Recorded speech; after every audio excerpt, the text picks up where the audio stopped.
전세금 5% 올려받았다가 3천만 원 토해낸 집주인. 안녕하세요. 버딩미. 당신이 판사라면입니다. 오늘 들고 온 사건 꽤 충격적입니다. 전세금을 5% 올려달라고 했다가 오히려 3천만 원을 세입자에게 토해낸 집주인 이야기거든요. 법이 허용한 범위 안에서 정확히 5%를 요구했는데 왜 3천만 원짜리 폭탄을 맞게 된 걸까요? 여러분도 혹시 집주인이거나 언젠가 집주인이 될 수도 있다면 이 이야기 절대 그냥 지나치시면 안 됩니다. 2021년 3월 15일 서울 마포구 아현동의 한 아파트. 48살 김미영 씨는 계약서에 도장을 찍으며 긴 한숨을 내쉬었습니다. 남편의 사업 실패로 빚더미에 올라앉은 그녀에게 전세금 3억 원은 그야말로 생명줄 같은 돈이었거든요. 세입자는 이제 막 결혼한 신혼부부 이준호 씨 부부였습니다. 서로 웃으며 계약을 마무리했고 김 씨는 그제야 조금 숨통이 트이는 것 같았습니다. 그렇게 2년이 흘렀습니다. 2023년 2월 김 씨의 휴대폰에 문자 하나가 날아왔어요. 이준호 씨였습니다. 내용은 이랬습니다. 계약 갱신 청구권을 행사하겠습니다. 같은 조건으로 2년 더 살고 싶습니다. 김 씨는 당황했죠. 그 2년 사이에 집값이 훌쩍 뛰어서 같은 동네 전세 시세가 무려 3억 5천만 원까지 올라 있었거든요. 3억 원에 묶인다는 건 상상도 할 수 없는 일이었습니다. 김 씨는 바로 부동산 중개사에게 달려갔습니다. 5% 인상은 되죠? 중개사가 고개를 끄덕였습니다. 네, 5%까지는 가능합니다. 김 씨는 계산기를 두드렸습니다. 3억 원에 5%는 1,500만 원. 그렇게 해서 3억 1,500만 원을 이 씨에게 제시했습니다. 법대로 딱 5%였으니까요. 그런데 이 씨는 거부했습니다. 김 씨가 법에서 5% 인상을 허용한다고 하자 이 씨가 냉정하게 되받았습니다.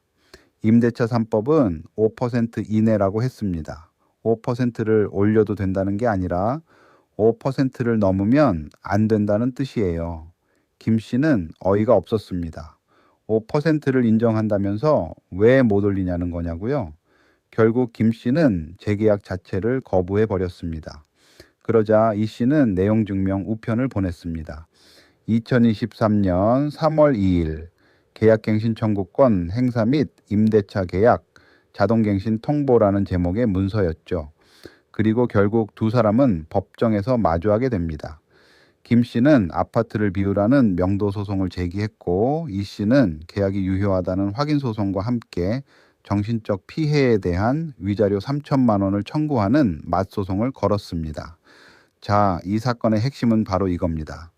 임대인이 법에서 허용한 5% 인상을 요구했는데 세입자가 거부하면 어떻게 되느냐는 거예요.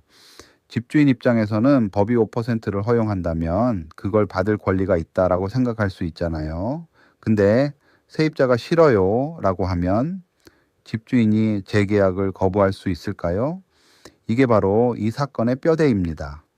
여러분도 집을 빌려주거나 빌릴 일이 생긴다면 이 질문의 답을 반드시 알고 있어야 합니다. 원고, 즉 집주인 김 씨의 주장을 먼저 들어보겠습니다. 김 씨는 법이 허용한 범위 정확히 5%인 3억 1,500만 원을 요구했습니다. 한 푼도 더 받으려 한 게 아니에요. 법이 정한 선을 지켰는데 왜 인정받지 못하냐는 거죠. 더구나 시세는 이미 3억 5천만 원까지 올랐습니다. 3억 원에 묶이는 건 사실상 자신의 재산권을 침해받는 것 아니냐고요. 또 이 씨 부부가 다른 집을 구할 시간은 충분히 있었으니 실질적인 피해가 없다고도 주장했습니다. 반면 피고 세입자 이 씨의 주장은 이렇습니다. 계약갱신 청구권은 법이 임차인에게 부여한 권리입니다. 이 씨는 그 권리를 적법하게 행사했어요. 5% 인상에 동의하지 않은 건 이 씨의 권리이고 만약 김 씨가 인상을 원했다면 법원에 차임 증액 청구 소송을 냈어야 했습니다. 그런데 김 씨는 그 절차를 밟지 않고 재계약을 일방적으로 거부하며 퇴거를 요구했어요. 이 씨는 그 때문에 이사업체를 알아보고 대출 상담까지 받아야 했고, 임신 중이었던 이 씨는 극심한 스트레스로 조산 위험 진단까지 받았습니다. 이건 분명히 피해라는 거죠. 여러분은 어느 쪽 손을 들어주시겠습니까? 법을 지키려 했던 집주인 김 씨의 손을 들어주시겠습니까? 아니면 법이 준 권리를 행사했을 뿐인 세입자 이 씨의 손을 들어주시겠습니까? 지금 버딩미 블로그에서 직접 투표해 보실 수 있습니다. 집주인 김 씨 승소라고 생각하시는 분, 세입자 이 씨 승소라고 생각하시는 분, 직접 판사가 되어 선택해 보세요. 투표를 완료하시면 실제 판사가 내린 판결이 공개됩니다. 여러분의 판단과 실제 법원의 판단, 과연 일치할까요? 지금 바로 투표하고 확인해 보세요. 자, 드디어 실제 판사는 어떤 결정을 내렸을까요? 2023년 9월 14일 1심 판결이 선고됐습니다. 결과는 집주인 김 씨의 완패였습니다. 법원은 김 씨의 명도 청구, 즉 이 씨에게 집을 비우라는 요구를 기각했습니다. 그리고 이 씨의 위자료 청구를 받아들여 김 씨에게 3천만 원을 지급하라고 명령했습니다. 재판부는 주택임대차보호법 제6조의 3을 꼼꼼히 들여다봤어요. 이 조항은 2020년 임대차 3법으로 새로 만들어진 건데요. 임차인이 계약갱신 청구권을 행사하면 임대인은 정당한 사유 없이 거절할 수 없다고 명시하고 있습니다. 여기서 말하는 정당한 사유란 세입자가 3회 이상 월세를 연체하거나 집을 심각하게 훼손하는 등의 아주 특별한 경우에만 해당합니다. 김 씨가 든 이유, 즉 전세금 5% 인상을 거부했다는 것은 정당한 사유가 아니에요. 또한 재판부는 5% 인상 조항의 의미도 분명히 짚었습니다. 증액을 청구할 수 있다는 건 임대인에게 요구할 권리를 준 것이지 결정할 권리를 준 게 아니라는 거죠. 세입자가 동의하지 않으면 원래 금액으로 계약이 갱신됩니다.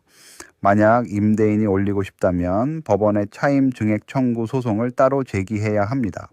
대법원 판례도 같은 입장입니다. 재산권 침해 주장도 받아들여지지 않았습니다. 계약갱신 청구권 제도 자체가 임대인의 재산권과 임차인의 주거권을 균형 있게 맞추기 위해 만들어진 것이기 때문입니다. 임대인은 딱 한 번 2년간 갱신을 받아들이면 됩니다. 그 이후에는 자유롭게 임대차 관계를 끝낼 수 있고 차임 증액 청구도 할 수 있습니다.